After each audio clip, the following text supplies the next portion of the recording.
How to replace the spool on a snap-and-go weed eater. The spool on a snap-and-go weed eater lawn trimmer houses a cutting line used to trim those weeds.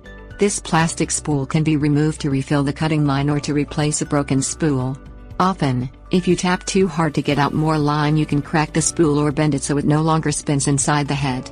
You need to replace these spools as soon as they show signs of damage to keep the rest of the trimmer working correctly. Move the starting button into the stop position.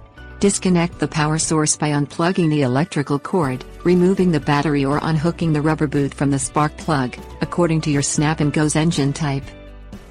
Set the butt of the weed eater's engine onto the ground. Hoist the trimmer shaft into the air. Cradle your arm around the shaft and hold the moving part of the head steady. Pull the center tap button firmly to release the head's cap.